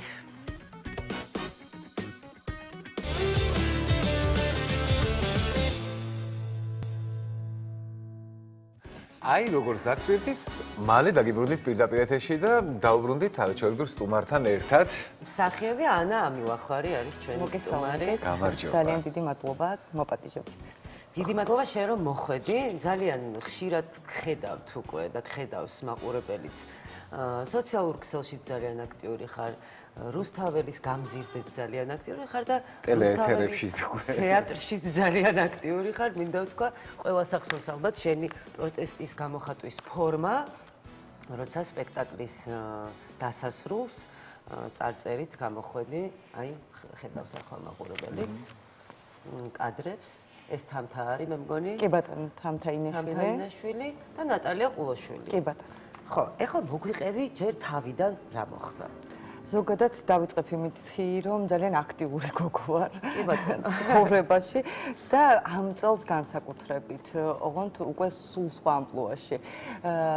დავიწყებ იმითი, რომ გაზაფხულზე მუშაობდი ტელევიზიაში და იქიდან გამომაგდეს ზუსტად 3 საათში Facebook კომენტარის გამო და ამას აუცილებლად გავუსვა მხარს. უბრალოდ მაშინ არ ვიჩივლე, იმიტომ რომ ეს არის კერძო კომპანია, ეს არის რაღაცა პროპაგანდისტული მართლაც არხი და სასაცილო იქნებოდა ჩემი მხრიდან მათთან დავა, მაგრამ რუსთაველის თეატრს რაც შეეხება, რომელ არხს გულისხმობ? პოზიტივის გულისხმობ, პირის გადაცემის წამყვანი ვიყავი და აი ასე. ოღონდ მოწოდება იყო ასეთი ჩემი მხრიდან, რომ ჯერ კიდევ კარგად გაცნობიერებული არ მქონდა რა ხდებოდა ჩემს თავს, ავიყავით და ასე შემდეგ. შეიძლება რა, შეიძლება ვიღაცამ არა კოლეგოებად ჩამითვალოს, მაგრამ ტელევიზიაც და ხომაღალი ნათქვამი ხო არ არის ბოლში. არ ვიცი, ეს თქვენ განსაზღვრეთ, მე დიდად ვერ ვერკვევი ასეთი შალო ამოჭერი ახლა ეს ვიდეო და რაღაცები დაადენე. მოკლედ იმის თქვა მინდა რომ აი გამაწყვეტინე აზრით. ბოდიში რა, არ შეიძლება და რო არ მეთქვა რა. ხო და რაც შეეხება რუსთაველის თეატრს, რუსთაველის თეატრი სულ სხვა თემაა ჩემთვის და 10 წელია უკვე ამ თეატრში ვარ და პირველად მივიღე შენიშვნა, გაფრთხილება ყოველთვის ვაკმაყოფილებდი მათ მოთხოვნებს. თუმცა რა თქმა უნდა, შიგნით იყო გარკვეული პატარ-პატარა ბრძოლები მენეჯმენტთან დაკავშირებით, PR-თან დაკავშირებით, მე ჩემი პრეტენზიები მქონდა, ჩემი მოთხოვნები მქონდა სრულიად კანონიერი, რომელზეც ვერასოდეს პასუხები ვერ მივიღე და მეუბნებოდნენ, რომ შენ არანაირი უფლება არ გაქვს, შენ არაფრის ზოგადად უფლება არ გაქვს. შიდა განაწესით მელაპარაკებიან, შიდა განაწესი ნამდვილად არის პრობლემა დღეს არა მხოლოდ რუსთაველის თეატრის, არამედ ზოგადად ქართული თეატრის. ფაქტობრივად ნულამდე დავიდა მსახიობის მხრიდან რაიმე უფლება, დიახ, რაც ლახავს შრომით კოდექსს ყველანაირი მიმართულებით აბსოლუტურად. თან პრობლემა კიდევ ერთი იმაში მდგომარეობს, რომ ეს შიდა განაწესები დგინდება ხელმძღვანელების მხრიდან ყველა თეატრს აქვს თავისებური შიდა განაწესი, როგორც გადაწყვიტავს და რომ ცალმხრივია, რა თქმა უნდა. იქ ადრე მახსოვს, რომ პუნქტებში იყო კიდე რაღაცნაირი ჰუმანური, ასე ვთქვათ, მიდგომები და მათი მხრიდან რაღაც გარკვეული ვალდებულებების შესახებაც იყო ლაპარაკი და ბოლო პერიოდში რამოდენიმე წელია, 1, 2, 3 ალბათ შეიცვალა კიდე ეს ყველაფერი და ფაქტობრივად ხელს ვაწერთ მონობაზე. არაფრის უფლება არ გაქვს სამყაროში თითქოს. ოღონდ ასეა ნათქვამი, ისეა ნათქვამი, არაფერი ისე დაკონკრეტებული არ არის, მაგრამ ემან რამე არ გამოგრჩიოსო და ბოლოს ხელს აწერ, რომ თუ რამე გამორჩათ მე ესა და ეს სახიობი ვეთანხმები ყველაფერში ჩემს სამხატვრო ხელმძღვანელს და პროტესტი რომ მქონდა ან ამასთან დაკავშირებით არაერთხელ და ვერასოდეს ვერც ერთი მსახიობი ვერ ავიყოლიე რომ რაღაცნაირად კულტურულად დავმსხდარიყავით და გვეთქვა რომ იცი რა არ ვეთანხმებით არ არის ეს სამართლიანი ზოგადად ვერაფერზე ვერასოდეს ვერც ერთი მსახიობი ვერ ავიყოლიე ასე მასიურად ვიძახებ თამთაინაშვილზე და იმ სამეულზე არ მაქვს ლაპარაკი რა თქმა უნდა რომ რაღაც კონკრეტული ნაბიჯები გადაგვედგა რაც არ ვიცი, ალბათ დავაკელი რამე, ან მათი პასუხისმგებლობაც არის, მოკლედ ის რა მდგომარეობაშიც დღეს ჩვენ ვართ. და მოდი დავაკონკრეტოთ, ახლა როგორ რა ფორმით შეიტყვეთ, რომ მოხსნილი ხარ სპექტაკლიდან? მე მაინტერესებს, ამ კონკრეტული სპექტაკლიდან ხართ მოხსნილი თუ ყველა სპექტაკლიდან? არა, ყველა სპექტაკლიდან ვართ მოხსნილი. მოკლედ, მოდი თავიდან დავიწყოთ. დიდი ხნის განმავლობაში ვიყავით გაფიცული, ასე ვთქვათ, უბრალოდ ჩემი მხრიდან პირდაპირ ვამბობ, რომ ამას იურიდიული სახე არ ქონია, მაგრამ იქ საახალწლო სპექტაკლზე ვთქვი უარი, ანუ მინდოდა რომ მაქსიმალურად თავი შემეკავებინა სცენაზე ასვლისგან და ჩართული ვიყავი აქციებში და საერთოდ არ მქონდა იმისი დრო, რომ იქ რაღაც ხელშეკრულებებზე მერბინა, იმიტომ რომ ღან მოწამლული ვიყავი და ამას აუცილებლად ხაზს გავუსვა, რომ აქციებზე მოვიწამლე ისე რომ დღემდე ვკურნალობ და ჯინჯრის ციება და უამრავი ალერგიული ფონი ერთდროულად გასკდა ორგანიზმში, რაც, რა ვიცი, გასარკვევია კიდე რა და როგორ იყო და ეგეც მთავარ პრობლემად მიმაჩნია. და ზოგადად რაღაცნაირად ლაიტმოტივად მიყვება ეს მოწამვლის თემები უნივერსიტეტშიც იქ რაღაცა ქიმიკატების ისე მე როგორ თქვა, ისე ატრიალებენ ამ ქიმიკატებს, თითქოს არაფერი არ ყოფილა და რეალურად ადამიანის სიცოცხლესთან გვაქვს საქმე. მოკლედ ძალიან დიდი ხნის განმავლობაში თავი შევიკავეთ სცენაზე ასვლისგან, ბოლომდე ვიყავით ჩართული პროცესებში სამივე და მე ჩაინიშნა სპექტაკლი ისე რომ არავის არაფერი არ უთქვამს ჩვენთვის. ნუ ასე ხდება ხოლმე ზოგადად და ჩავთვალე რომ ჩემი ბრალი იყო, რადგან იურიდიულად არ მქონდა გაფორმებული გაფიცვა და ეს ჩემი პრობლემა იყო. ამიტომ ვითამაშე სპექტაკლი. ამიტომ ვითამაშე სპექტაკლი. ჩვენ შევთანხმდით რომ სამივე შევთანხმდით რომ ისე უნდა გვეთამაშა სპექტაკლი რომ არანაირი ზიანი შემოქმედებით ნაწილში არ მიგვეყენებინა, დაგვეცვა მაქსიმალურად ეთიკის ნორმები, იმიტომ რომ ჩვენთვის რუსთაველის თეატრი რაღაც დაწესებულება კი არ არის. ჩვენი შრომა იმდენია ჩადებული და იმდენად გვიყვარს და იმდენად მნიშვნელოვანია მისი რეპუტაციაც და ასე შემდეგ და მრავალი წელი ამას ვამტკიცებთ რომ ესე ხელწამოყვრით ვერაფერს ვერ ვიზამდით და ყველა სიტყვა და ყველაფერი იყო აბსოლუტურად გაზომილი და მაგრამ პროტესტის ეს ფორმა აირჩიეთ. ავირჩიეთ ეს ფორმა ჩვენ შემთხვევაში სპექტაკლი რომ დამთავრდა ბოლოში, სუსუსუ ბოლოში აპლოდისმენტების დროს ეს პატარა ქორეოგრაფია არის დადგმული, ისიც კი გავითამაშეთ და მე უკვე სათითაოდ რო გამოდიხარ, შენი წილი აპლოდისმენტების მისაღებად, ამ მომენტში გავიძრეთ მე და ნატალიამ ის კოსტიუმები, რომლებიც გვეცვა სპექტაკლის და გამოვაჩინეთ ჩვენი სლოგანი. გაიხსენით უბრალოდ, ხო? გავიხსენით უბრალოდ, რა თქმა უნდა, იქ არავის არ გაუგია სპექტაკლის მიმდინარეობის პროცესში ჩვენ რა ჩანაფიქრი ქონდა, ან რა გვინდა და ან ასე შემდეგ და თამთა ინაშვილი, იმიტომ რომ არ თამაშობდა ამ სპექტაკლში, აი ეს ფორმა აარჩია და ვფიქრობ რომ ძალიან კულტურულია და გვეუბნებია რომ ეს არის ეროვნული თეატრი და თქვენ არანაირი უფლება არ გაქვთ რომ ხალხს თავზე შემოახვიოთ მოკლედ თქვენი პოლიტიკური ხედვები და მე ვფიქრობ რომ ქვეყანაში სადაც ასეთი მწვავე პროცესები მიმდინარეობს და ყველა უნდა იყოს სოლიდარული, ყველას უნდა ქონდეს გაცნობიერებული როგორი პარტიულიც არ უნდა იყოს ან არაპოლიტიკური იყოს ან ასე შემდეგ და ასე შემდეგ რომ დიახაც ეს ლოზუნგები დახვდებათ ყველგან აბსოლუტურად და ამას უნდა შეეგუონ და ეს უნდა მიიღონ ეს ძალიან ჩვეულებრივი ფორმა ჩემი აზრით ასე ყალიბდება მოქალაქეობა. ანუ თავს მოხვება რა როცა შენს აზრს აფიქსირებ, ხო მართალია, ხო? უბრალოდ შენს პოზიციას აფიქსირებ. სპექტაკლის ბოლოს, როდესაც დამთავრდა ყველაფერი, შენ არ სპექტაკლი არ დაარღვია სპექტაკლის მსვლელობა, არაფერი და შენი აზრი დააფიქსირე უბრალოდ. და აქვე კითხვას გავიმეორებ კიდევ თუ შეიძლება მაყურებელმაც მინდა გაიგოს რა ფორმით მიიღეთ შეტყობინება, აი როგორ შეგატყობინებს რომ აღარ ხართ ამ სპექტაკლში, ამ კი არა საერთოდ სპექტაკლში. ნიკა, იქ ხომ ისხდა ისეთი ხალხი, რომელიც ჩვენ არ გვეთანხმება და ისინი უნდა გავითვალისწინოთ ჩვენ მათი ხედვით, გესმით? ასე. იმანად არ უნდა გაგითვალისწინოს შენ. ანუ ცალმხრივი რანაირად არის? ასეა, ცალმხრივად წყდება ყველაფერი და ამ ცალმხრივობას ეწირება რეალურად ნელ-ნელა ჩემი ამდენი ნაშრომი. აი, ეწირებაო თქვი და ანას კითხვას გავიმეორებ, როგორ მიიღე შეტყობინება? კი ბატონო, მივედი, დამიბარეს, მითხრეს რომ შენიშვნა გამომიწერეს, არაფერი განსაკუთრებული, მივიდოდი და ჩავიბარებდი ამ შენიშვნას. რა თქმა უნდა, მივედი თეატრში და ხდება ორი დოკუმენტი. ერთი არის შენიშვნა, რომელშიც წერია, რომ ჩვენ სპექტაკლის ფაქტობრივად ჩაუშალეთ და შევცვალეთ მხატვრული ფორმა სპექტაკლის და სხვა კოსტიუმები ჩავიცვით და მოკლედ მოუშალეთ ყველაფერი, რაშიც საერთოდ არ ვეთანხმები. მეორე პუნქტია ის, რომ მე დავებიან იმას, რომ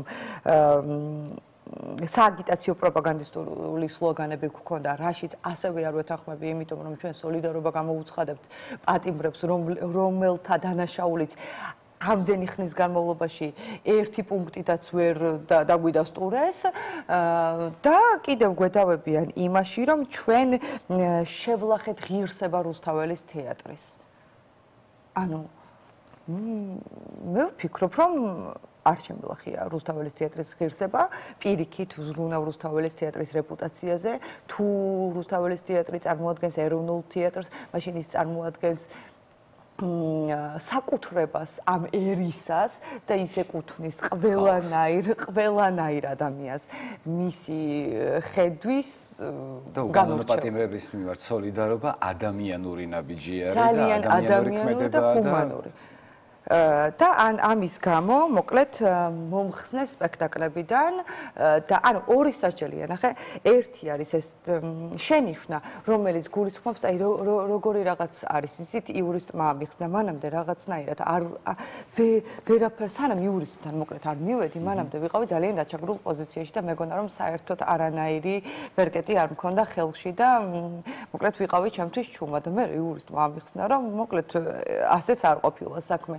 ერთი დაუკონკრეტებელი დანაშაულის გამო, ასე ვთქვათ, მომისაჯეს ორი სასჯელი.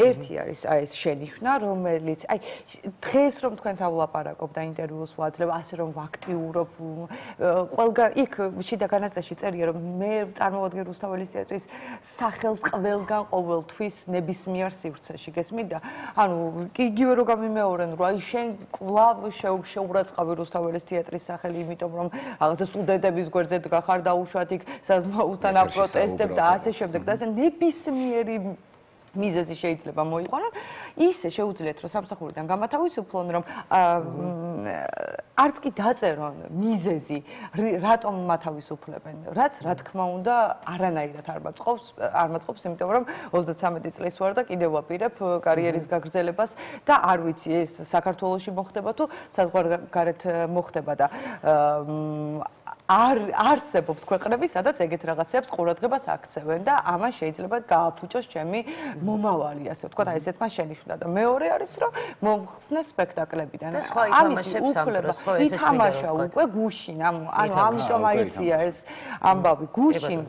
ეს ინფორმაცია მე მანამდეც მქონდა, რომ გუშინ უკვე ჩვენს გარეშე პირველად ითამაშეს სპექტაკლი და მედავებიან იმას, რომ შენო საჯაროდ გუშინ სხვათა შორის თქვენთან მოცემულ ინტერვიუში გავარკვიე ეგ ამბავი, რომ თვითონ გადაწყვიტაო, რომ სპექტაკლებში აღარ მიეღო მონაწილეობაო და საჯაროდ განაცხადაო და გადახედეთო, მაგისია ვეთანხმები, იცით?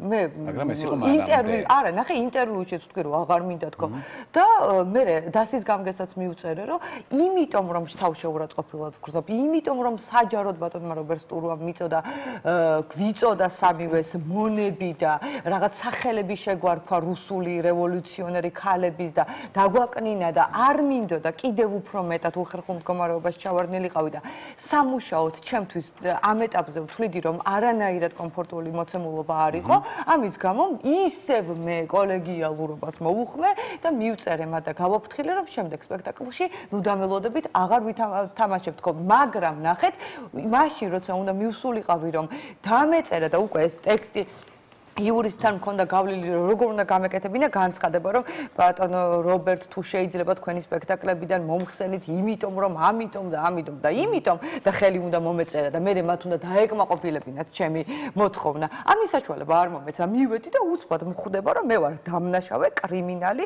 რომელმაც შეურაცხავით თეატრი და სამივე მსახიობი ვართ გათავისუფლებული ყველა როლიდან და არც ის არ არის დასაბუთებული როდემდე, რამდენი ხნით, ან კონკრეტულად რატო. ანა, ძალიან დიდი მადლობა. მე აი ვცდილობ შევიდე შენ მდგომარეობაში, თუმცა ძალიან მიჭირს აღვიქვა. წარმოვიდგინე რამდენად რთულია ეს ყველაფერი, რაშიც ახლა შენ არც არავინ არ გამოჩნდა ისეთი, ან კაცი, ან ქალი, რომელიც აი ამ სამ ქალს თუნდაც სამართლებრივ დავაში რაღაცნაირად საჯარო მიმართვით, ან ინტერვიუთ, ან თეატრის შიგნით, ან თეატრის გარეთ რაღაცა ფორმით მაინც სოლიდარობას გამოგვიცხადებდნენ რუსთაველის თეატრის მსახიობებს ეხება ეს და რა ვიცი, მე ძალიან უხერხულად ვიგრძნობდი თავს ბატონებო თქვენს მაგივრად და იქნებ დაფიქრდეთ ამაზე. მადლობა. დიდი მადლობა სტუმრობისთვის და ნატალია ყულოშვილს მოვიკითხავ ძალიან დიდი სიყვარულით, უმიჭიერეს მსახიობი ხარ. და თამთა ინაშვილსაც.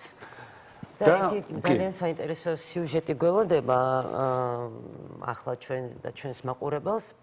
ბერმა ანდრიამ, რომელიც სიმსივნით იყო დაავადებული, მშობლებს გარდაცვალების წინ ანდერძად დაუტოვათ ხოვნა, რომ ეზრუნათ ონკოლოგიური სენით დაავადებულ ბავშვებზე მათ შვილის თხოვნა შეასრულეს და დღეს ბერი ანდრიას სახელობის ფონდი, რომელიც სოლიდური სიმსივნით დაავადებულ ბავშვებზე და მათ მშობლებზე ზრუნავს, ახალ კამპანიას იწყებს. კამპანია 131 ონკოდაავადებული ბავშვების განსაკუთრებულად რთულ ბრძოლაში მნიშვნელოვან წვლილს შეიტანს და უფრო მეც ფონდის საქმიანობისა და მისი ახალი კამპანიის შესახებ ნახავთ სიუჟეტში და შემდეგ ისევ დაუბრუნდებით, მე მგონი.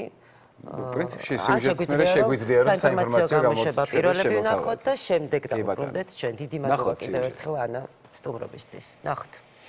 მოდი, მე დაგიჭერ. ჩამოსრიალდი?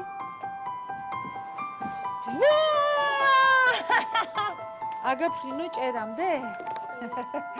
კი, მოდი, ვაიმე. აბა მიწდი, ჰოპა. დიდი აპრილი. ჩვენ ვიმყოფებით ახლა ბერი ანდრიას სახელობის საქველმოქმედო ფონდში, სადაც ცხოვრობენ ონკოლოგიური სენით დაავადებული ბავშვები და მათი მშობლები. სახლს დავარქვით ბედნიერი სახლი. ეს სახელიც კი გამოწვევა არის საზოგადოების. ჩვენ ყველა მერთად უნდა შევძლოთ და ეს სახლი გავხადოთ ბედნიერად ამ ბავშვებისათვის. აი ესეთი ჩანაფიქრი გვქონდა. მოდით ახლა დაგათვალიერებიებთ ჩვენ სახლს. მე ძალიან მიყვარს ჩვენი სახლი და ჩემს შვილებს და მე ვფიქრობ, რომ თქვენს მაყურებლებსაც ძალიან მოეწონება და შეუყვარდებათ.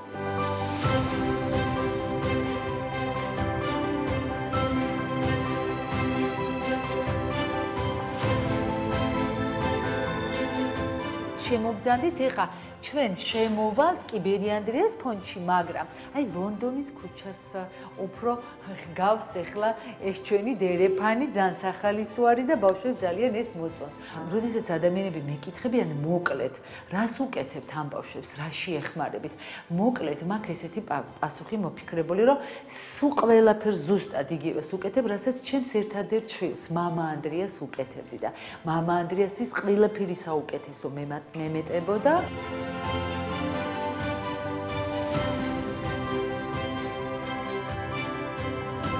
ეხლა მოდით ვნახოთ სამლოცველო. ეს არის სამლოცველო, სადაც ბავშვები ვაზიარებთ. შვიდგზის ზეთისხებას ვუტარებთ, სხვა ოთახებსაც დაგათვალიერებიებთ. ეს არის ჩვენი ტრენინგ ცენტრი.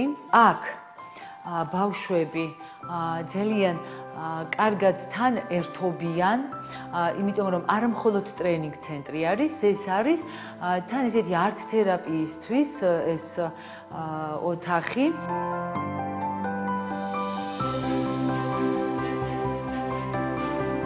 ეს არის ჩვენი სასადილო, სადაც ბავშვები, მშობლები ერთად ტრაპეზობენ.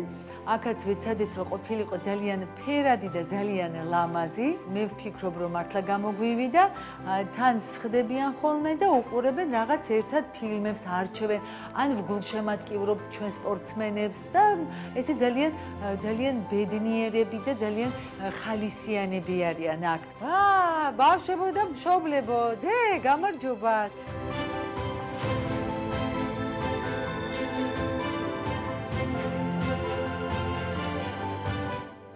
ბერი ანდრიას სახელობის საქველმოქმედო ფონდის შექმნის იდეა და თხოვნა, ესე რომ ვთქვათ, იყო მამა ანდრიასი თვითონ.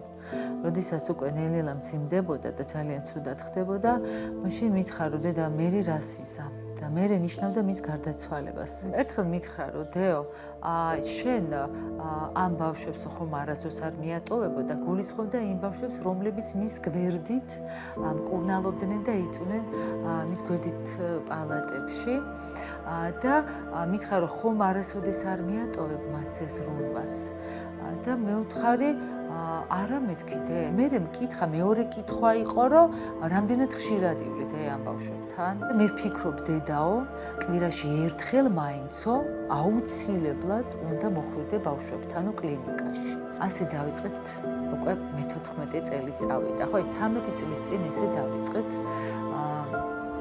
ჩვენ კვირაში ერთხელ ვიზიტით ბავშვთა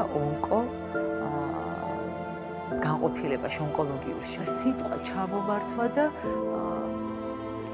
მეც მივყვები აი ამ რა სიტყვაც მე მას მივეცი ამის შესრულებას და ყოველდღე ვცდილობ, რომ ის სიტყვა რაც მივეცი პირნად შევასრულო და არ შემწხვეს, როდესაც დრო მოვატა მის ხო გარდავიცვლები და მამა ადრეა შევხვდები, რომ მის თვალებში ჩახედვის არ შემწხვეს. და ბოდიში მიტა თან მოუხადო მაყურებლებს ადამიანებს თუ ძალიან გაწუხეთ. და სულ რაღაცას ჩანვარ, სულ რაღაცას ვითხოვ, მაგრამ რა ვქნა, ჩემს ერთადერთი სიტყვა მივეცი. და არა მარტო მას, მე ამ სიკეთეს ვაკეთებ. იმ ჩემი სხვა შვილების სახელით, რომლებიც მამა ადრიასთან ერთად გავაცილე და არ არიან ცოტანი, 158 ბავშვი გავაცილე მამა ადრიასთან. 158-ს თვალებში უყურებდი და ვეუბნები, რომ ყველაფერი კარგად იქნება. აქ მოდიან ბავშვები რეგიონებიდან, ოკუპირებული ჩვენი საქართველოს ნაწილიდან, აფხაზეთიდან, ოსეთიდან. აქ შევქმნით შემიძლია ვთქვათ ამამად, რომ ძალიან სწორად ყველაფერი, იმიტომ რომ გამოვცადეთ აბსოლუტურად ეს პროექტი. თან მით უმეტეს ჩემი გამოცდილება ძალიან დამეხმარა და არა მხოლოდ ჩემი. ფონდს ყავს 700 შვილობილი, ხო წარმოგიდგენიათ, ახლა 700 შვილობილის, ანუ 700 ჩემი შვილის და მათი ოჯახების გამოცდილებაზე დაყრდნობით ავაშენეთ ეს სახლი და გავაკეთეთ. ყველაფერი სახლში არის უფასოდ.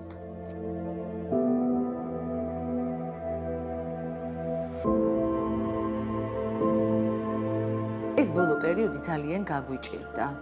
მოგეხსენებათ, რთული ვითარება არის ქვეყანაში და რა თქმა უნდა, ჩვენც არ ვიქნებოდით გამონაკლისები და მით უმეტეს, როდესაც ხარ დამოკიდებული ქვემოქმედებაზე, ძალიან გაგვიჭირდა.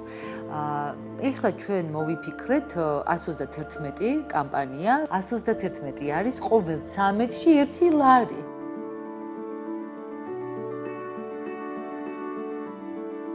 გამომდინარე იქიდან, რომ ჩვენ ვართ პოზიტიური ფონდი, იმიტომ რომ ყოველთვის ყველა სოციალურ ქსელში ვცდილობთ, რომ ყველაფერი პოზიტიურად ვაჩვენოთ. ხალხის უმეტესობას ალბათ გონია, რომ ძალიან ბევრი შემომწირველი გვყავს. და რა თქმა უნდა, ყოველთვიურად იკლებს და იკლებდა შემოწირულობა და ჩვენ სრულად დონაციაზე ვართ დამოკიდებული და აქედან გამომდინარე ეს იქცა ჩემ მთავარ გამოწვევად, როცა კამპანიაზე და პროექტზე ვფიქრობ. 13-ში 1 ლარი, აქედან მომდინარე 1-3-1 ვიფიქრე, რომ ეს იქნებოდა ყველაზე სასურველი კამპანია, სადაც ადამიანის მივცემთ საშუალებას, რომ სიკეთე გაეკეთებია და ანუ ყოველთვიურად თუ ამას გავაუმჯობესებთ, აუცილებლად მივიღებთ იმ შედეგს, რომ ჩვენ მეტი ბავშვის სიცოცხლის გადაცემა შევძლებთ და ამ კამპანიის მიზანიც ეს არის, რომ ერთობლივად ერთადგომით ყოველ 13-ში 1 ლარის დახმარებით შევძლებთ ძალიან ბევრი ბავშვის გადარჩენას.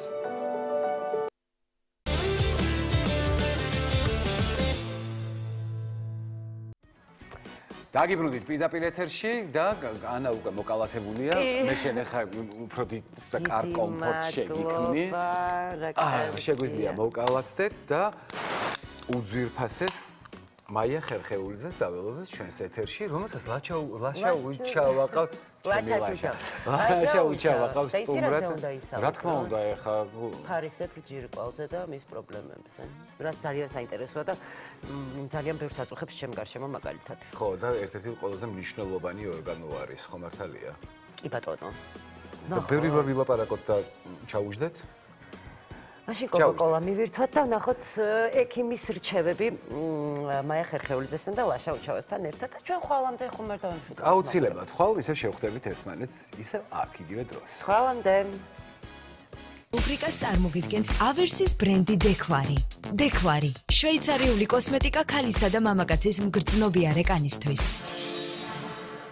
მოგესალმებით ძვირფასო ტელემაყურებლებო, დღეს ძალიან საინტერესო და აქტუალურ თემაზე ვისაუბრებთ, კერძოდ კი ფარისებრი ჯირკვლის დაავადებებზე, თუმცა მანამდე ტრადიციულად შეგახსენებთ, რომ რუბრიკა ექიმის რჩევების სპონსორია დეკლარი, რომელიც სპეციალურად შექმნილია გრძნობიარე კანისთვის. ბრენდი 45 წლიანი გამოცდილებით პოზიციონირებს მსოფლიოს მრავალ ქვეყანაში, წარმოდგენილია მსოფლიოს ბაზარზე და ეს არის ბრენდი, რომელიც მთლიანად ორიენტირებულია შედეგზე. მაშ ასე როგორც თქვით, დღეს ძალიან საინტერესო თემაზე ვისაუბრებთ, ფარისებრი ჯირკვლის დაავადებები. ჩვენი გადაცემის სტუმარია ენდოკრინოლოგიის ეროვნული ინსტიტუტის ენდოკრინოლოგი, გამორჩეული ექიმი და ჩემი მეგობარი ბატონი ლაშა უჩავა. მოგესალმებით და ყოველთვის ძალიან მიხარია თქვენი სტუმრობა და მე მგონი არა მარტო მე, არამედ მაყურებელსაც. თემა მართლაც რომ ძალიან აქტუალურია, იმიტომ რომ საქართველოში ფარისებრი ჯირკვლის პრობლემები საკმაოდ გავრცელებულია ყველა ასაკში, ნებისმიერ ასაკში და მოდით ვთქვათ სტატისტიკურად, აი თქვენთან თუნდაც მომართვიანობის მიხედვით, რა პრობლემები არის ყველაზე ხშირი? მოგესალმებით კიდევ ერთხელ, მივესალმები მაყურებელს, მეც ყოველთვის მიხარია სტუმრობა და განსაკუთრებით ისეთ აქტუალურ საკითხებზე, რომელსაც განიხილავთ ხოლმე. ფარისებრი ჯირკვლის პათოლოგიები საქართველოში ნამდვილად აქტუალური საკითხი გახლავთ. სტატისტიკურად მონაცემები ენდოკრინოლოგიურ დაავადებებს შორის შეიძლება ითქვას, რომ პირველ ადგილზეა ფარისებრი ჯირკვლის პათოლოგიები.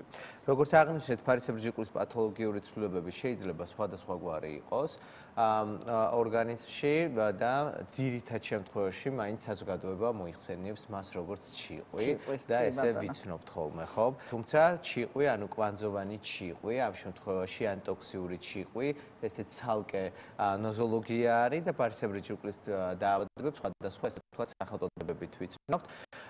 ერთ-ერთი მათგანი, რა თქმა უნდა, არის ავტოიმუნური თიროიდიტი, რომლის ეტიოლოგია დღემდე მსოფლიოში პრინციპში უცნობია, თუმცა გავრცელების თვალსაზრისით საკმაოდ მაღალი პროცენტული მაჩვენებელი უჭირავს. ერთ-ერთი თეორია ავტოიმუნური თიროიდიტის განვითარების ორგანიზმში გახლავთ ის, რომ ჩვენი ჯირკვალი, აი ამ სწორედ ენდემური მდგომარეობიდან გამომდინარე, სტრუქტურულად ვითარდება ცოტა უფრო სხვაგვარად, ვიდრე ეს არის ფიზიოლოგია, რის შემდგომაც ორგანიზმი უკვე ზრდასრულ ასაკში ვერ აღიქვამს მას, როგორც თავისი ორგანიზმის ნაწილი და გამოიმუშავებს იმუნური სისტემას, სპეციფიურ უჯრედებს, ანტისხეულებს, რომელიც ებრძვის საკუთარ ფარისებრი ჯირკვალს. რეალურად თავს იცავს საკუთარი ფარისებრი ჯირკვლისგან და ცდილობს რომ რაღაცნაირად მოერიოს და გაანადგუროს ის.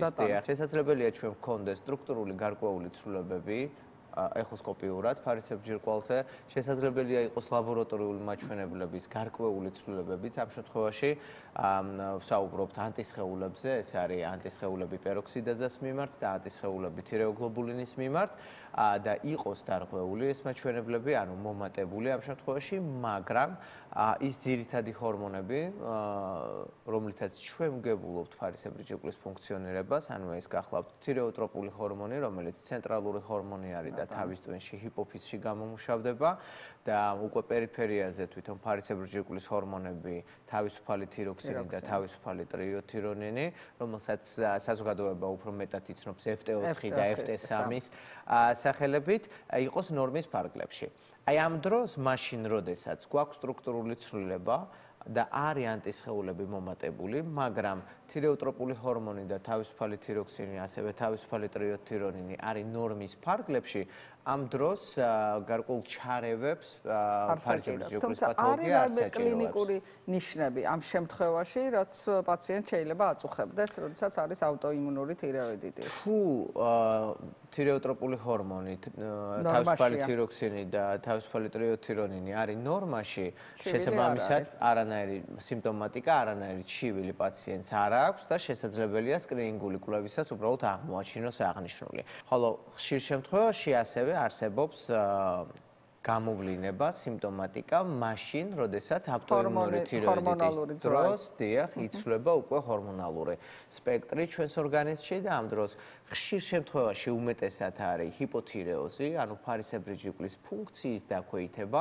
იქედან გამომდინარე, რომ ანტისხეულები აღწევენ თავის საწადეს, უხეშად რო ვთქვათ, და რიგ შემთხვევებში ფარისებრი ჯირკვლის უჯრედები, დიახ, წყვეტენ თავის ფუნქციას. მოდით ამ შემთხვევაში ვუთხრათ პაციენტებს, რა არის კლინიკური ნიშნები, რომელსაც უნდა მიაქციონ ყურადღება და თუ ჩვენ ვიტყვით კონკრეტულად ავტოიმუნური თიროიდიტის დროს განვითარებულ ჰიპოთირეოზზე, ამ შემთხვევაში სტატისტიკურად ავტოიმუნური თიროიდიტის დროს ჰიპოთირეოზი ბევრად უფრო ხშირად ვითარდება ხოლმე. თუმცა შესაძლებელია განვითარდეს ეგრეთ წოდებული ჰაშიმოტოს ჭიყვი, ანუ ჰიპერთირეოზიც ავტოიმუნური თიროიდიტის დროს, რაც მეტნაკლებად უფრო დაბალ პროცენტულ მაჩვენებელს აღწევს ხოლმე.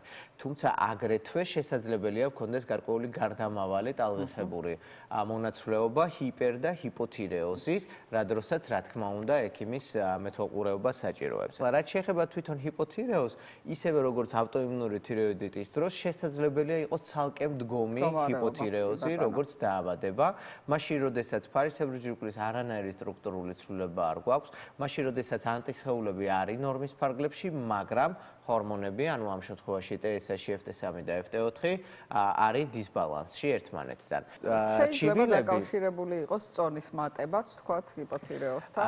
დიახ, ერთ-ერთი ესე ვთქვათ, ხშირად გავრცელებული აგრეთვე თეორია არსებობს იმისა, რომ ფარისებრი ჯირკვლის პათოლოგიის გამო შეიძლება განვითარდეს სიმსუქნე. იქედან გამომდინარე, რომ მეტაბოლიზმის სიჩქარეზე არის, ნივთიერებათა ცვლის სიჩქარეზე არის პასუხისმგებელი ფარისებრი ჯირკვლის ჰორმონები ჩვენს ორგანიზმში, მაგრამ კვების გარეშე ამას ხშირად ვეუბნები ხოლმე პაციენტებს, თუ არ ჭამთ, ვერანაირი ფარისებრი ჯირკვლის პათოლოგია შესაბამისად ვერ გამოიწვევს სიმსუქნეს. აი ეს ჩივილები ჩვენაც ჩამოვთვალეთ, ალბათ დამეთანხმებით, რომ ძალიან ბევრ დაავადებასთან შეიძლება იყოს ასოცირებული, ხო? მათ შორის ძალიან მარტივ მიზეზთან ორგანიზმში ეს შეიძლება იყოს წყლის დეფიციტი. მაშინ, როდესაც წყალს არ ვღებულობთ და დეჰიდრატაცია არის ორგანიზმში, შესაძლებელია დეჰიდრატაციამ გამოიწვიოს იგივე თმის სტრუქტურის ცვლილება, ენერგიის არქონა, ძილიანობა და ასე შემდეგ. ისევე ნებისმიერმა ანემიამ, თქვათ, იგივე ჩივილები შეიძლება. უბრალოდ ამ დროს, მაშინ, როდესაც ვთქვათ, არ არსებობს სხვა კიდე რაღაცა ჩამრთველი გამომწვევი მექანიზმები, რა თქმა უნდა, აუცილებელი არის ჩვენ გამოვიკვლიოთ ფარისებრი ჯირკვალი. რაც შეეხება მართლაც ჩვენთან ყველაზე ალბათ გავრცელებულ ჭიხვს, რასაც ხშირად გავიგებთ ხოლმე, რომ აი ჭიყვი მაქვს და ამიტომ მოვედი. რა შემთხვევაში, რა ჩივილები შეიძლება ქონდეს პაციენტს, რომ თქვათ, მიაქციოს ყურადღება და ისევ, რა თქმა უნდა, ჰორმონების ანალიზი გაიგეთოს. არსებობს ჭიყვის რამოდენიმე სახეობა აგრეთვე, არსებობს ენდემური, დიფუზური ჭიყვი, არსებობს ტოქსიური ჭიყვი, ტოქსიური დიფუზური ჭიყვი და არსებობს კვანძოვანი ჭიყვი. ეს სამი აბსოლუტურად სხვადასხვა დამოუკიდებელი, ესე ვთქვათ, დაავადება არის. ენდემური ჭიყვი არის მაშინ, როდესაც არის ფარისებრი ჯირკვლის, ესე ვთქვათ, მოცულობაში გაზრდა, რაც ხშირ შემთხვევაში ყოველგვარი დიაგნოსტირების გარეშე ვიზუალურად ჩანს. მეორე ეს გახლავთ დიფუზურ ტოქსიური ჭიყვი, რა დროსაც ასევე მოცულობაში არის უკვე გაზრდილი ჯირკვალი და ამას თან ახლავს ჰორმონების დიდი რაოდენობით გადმოსროლა. ანუ ჰიპერთირეოზი, ანუ ფარისებრი ჯირკვლის უფრო აქტიური მუშაობა, რაც თავის მხრივ, რა თქმა უნდა, პათოლოგიურ ზეგავლენას ახდენს ჩვენს ორგანიზმზე და ჰიპოთირეოზისგან აბსოლუტურად განსხვავებული, ესე ვთქვათ, სიმპტომატიკა აქვს. ანუ აქ გვაქვს ჩვენ ტახიკარდია, გვაქვს წონაში კლება, რიგ შემთხვევებში შეიძლება განვითარდეს ტახიკარდიასთან ერთად არითმია, აქაც გვაქვს ჩხილის, კანის და თმის სტრუქტურის ცვლილებები, ხშირ შემთხვევაში ადვილად აგზნებადობა, ნერვული, ესე ვთქვათ, ლაბილობა. და ძალიან მკვეთრი გამოვლინება არის ეგრეთ წოდებული ეგზოფთალმი, ანუ თვალების წინ წამოსვლა, ბაზედოვის დაავადება, რაც ასევე ახასიათებს, რა თქმა უნდა, დიფუზურ ტოქსიურ ჭიყს. რაც შეეხება კვანძოვან ჭიყს, კვანძოვანი ჭიყვი თვითონ სიტყვა გვეუბნება ამას, უკვე ეს გულისხმობს ფარისებრ ჯირკვალში გარკვეული სტრუქტურული წარმონაქმნების არსებობას, ანუ კვანძების არსებობას. კვანძოვანი ჭიყვის დროსაც აუცილებლობას არ წარმოადგენს ჰორმონალური დისბალანსის არსებობა ორგანიზმში. შესაბამისად, კვანძოვანი ჩიყვით შესაძლებელია ისე განვითარდეს ორგანიზმში, რომ არანაირი ჩივილი არ გქონდეს. ან აღმოვაჩინოთ ისევე რუტინული, ესე ვთქვათ, კვლევის დროს, ან ასევე ვიზუალურად შეიძლება მოვახდინოთ მისი აღმოჩენა მაშინ, როდესაც ის უკვე დიდ ზომებს აღწევს, თუმცა არსებობს აგრეთვე ეგრეთ წოდებული შერეული ჩიყვი, რა დროსაც კვანძოვან ჩიხვთან ერთად ჩვენ გვაქვს უკვე ჰორმონალური დისბალანსიც. ხშირად ითვლება, რომ კვანძი ძალიან ადვილად შეიძლება გადაგვარდეს და საბოლოო ჯამში ჩამოყალიბდეს ფარისებრი ჯირკვლის ავთვისებიანი დაავადება. სამწუხაროდ საქართველოში საკმაოდ მაღალი არის ფარისებრი ჯირკვლის ავთვისებიანი დაავადების სიხშირე და საკმაოდ გაახალგაზრდა კიდეც ასაკი. რა შეიძლება, როგორ ვფიქრობთ, რამ შეიძლება ამას შეუწყო ხელი? ყველა კვანძოვანი ჩიყვი აქვე უნდა ვთქვათ, რა თქმა უნდა, რომ ეს არ არის ავთვისებიანი სიმსივნე, არის კეთილთვისებიანი სიმსივნე და ხშირ შემთხვევაში ის არ საჭიროებს არანაირ ჩარებას. რა თქმა უნდა, მისი ესე ვთქვათ, სტრუქტურული ფორმა იქნება ეს თუ თვითონ ეხოსკოპიაზე, ესე ვთქვათ, შეფერილობა, სურათი გვაძლევს იმის საშუალებას ჩვენ ვივარაუდოთ, ეს არის კეთილთვისებიანი თუ არის ავთვისებიანი სიმსივნე.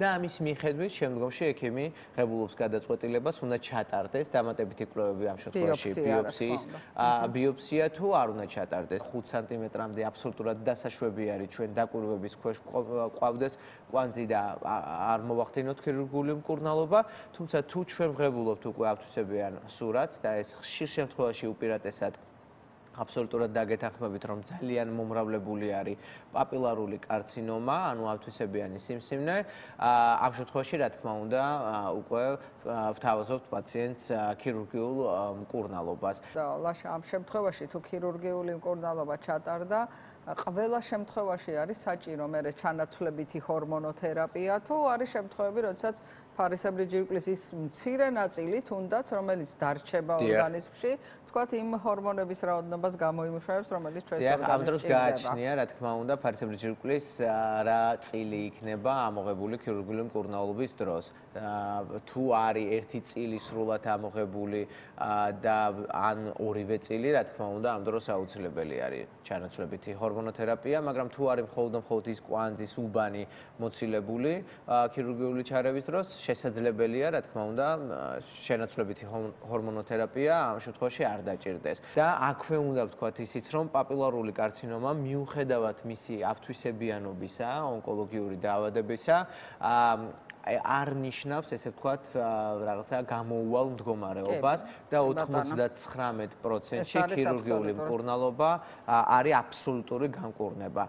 თუმცა არსებობს ისეთი მდგომარეობა პაპილარული კარცინომის დროსაც, თუ არის მაკროკარცინომა, ანუ დიდი ზომის, ესე ვთქვათ, ავთვისებიანი წარმონაქმნი, ამ დროს ჰორმონოთერაპიასთან ერთად აუცილებელი ხდება ეგრეთ წოდებული რადიოაქტიული იოდოთერაპიის ჩატარება, ანუ ბირთვულ მედიცინას მივმართავთ ამ დროს, იქედან გამომდინარე, რომ სრულად მოხდეს განკურნება. შედარებით იშვიათი შემთხვევებია, როცა ეს აბსოლუტურად გეთანხმებით, ბოლო პერიოდში ეს ძალიან იშვიათი შემთხვევები არის და საერთოდ აღმოსავლეთის მედიცინა, ამ შემთხვევაში იაპონია, რომელიც ერთ-ერთი, ესე ვთქვათ, განვითარებული არის მედიცინაში და მაღალ ტექნოლოგიებში ალბათ დამეთანხმებით, საერთოდაც პაპილარულ კარცინომას ბოლო პერიოდის განმავლობაში არ თვლის, რომ ყველა პაპილარული კარცინომაც ქირურგიულად სამკურნალო არის. არის თუ არა რაიმე რეკომენდაცია, რა სიხშირით, რომელი ასაკიდან აუცილებელია, რომ ადამიანმა ჩაიტაროს სკრინინგი და კიდევ ერთ კითხვას დაგისვათ, იმიტომ რომ ძალიან ხშირია, როდესაც ამბობს პაციენტი, რომ მე ჰორმონები გავაკეთე და იქ ყველაფერი ნორმაშია. ნიშნავს თუ არა ეს, რომ ამითი დავკმაყოფილდა? სრულფასოვანი დიაგნოსტირებისათვის ჩვენ გვჭირდება როგორც ფარისებრი ჯირკვლის სტრუქტურული შეფასება, ასევე მისი ჰორმონების შეფასება. ან მხოლოდ სტრუქტურის შეფასება, ან მხოლოდ ჰორმონის შეფასება, ეს არ გამორიცხავს ფარისებრი ჯირკვლის პათოლოგიას. ახლა რაც შეეხება სკრინინგს, როდის უნდა ჩატარდეს? რეკომენდაციები არსებობს იმისა, რომ 6 წლიდან უკვე დაწყებული იყოს კალიუმის იოდიდის გამოყენება ბავშვთა ასაკში, განსაკუთრებით ზამთრის პერიოდში, იმისათვის რომ დავეხმაროთ ფარისებრი ჯირკვალს, როგორც სტრუქტურული განვითარებისათვის, ასევე ფუნქციური მდგომარეობისათვის. ანუ მედიკამენტური სახით მაინც იყოს გამოყენებული. როგორც დანამატი იყოს. თუმცა მაშინ, როდესაც უნდა დავიწყოთ ჩვენ გამოკვლევა, ეს მაინც არის პუბერტატის ასაკი, ანუ გარდატეხის პერიოდი, რა დროსაც გარკვეული ჰორმონალური ცვლილებები ენდოკრინულ სისტემაში მიმდინარეობს ამ შემთხვევაში მოზარდის ორგანიზმში. ამ დროს ერთხელ მაინც სასურველი არის ჩვენ შევაფასოთ სრულფასოვნად, როგორც ეხოსკოპია, ასევე ჰორმონალური სტატუსი და თუ არაფერი განსაკუთრებული არ ხდება, შემდგომში უკვე ინაცვლებს ზრდასრულ ასაკში სკრინინგი. სასურველი არის უკვე 40 წლის ზემოთ ყველა ადამიანმა ერთხელ მაინც ნახოს ფარისებრი ჯირკვალი, თუ არა აქვს ნანახი და სკრინინგ ცენტრებში ტარდება ფარისებრი ჯირკვლის ულტრაბგერითი კვლევა იმისათვის, რომ რაც მოსახლეობისთვის არის, რა თქმა უნდა, უფასო. აბსოლუტურად გეთანხმებით. და გარდა ამისა, სკრინინგული კვლევა კეთდება, რაც ასევე ძალიან მნიშვნელოვანი არის სამშობიარო სახლში ჩვილ ბავშვებისთვის. კუსლიდან ხდება სისხლის აღება, ვიცით ჩვენ ყველა იმისათვის, რომ თანდაყოლილი ჰიპოთირეოზი გამოირიცხოს. დიდი მადლობა ესეთი საინტერესო, როგორც ყოველთვის ძალიან საინტერესო საუბრისთვის.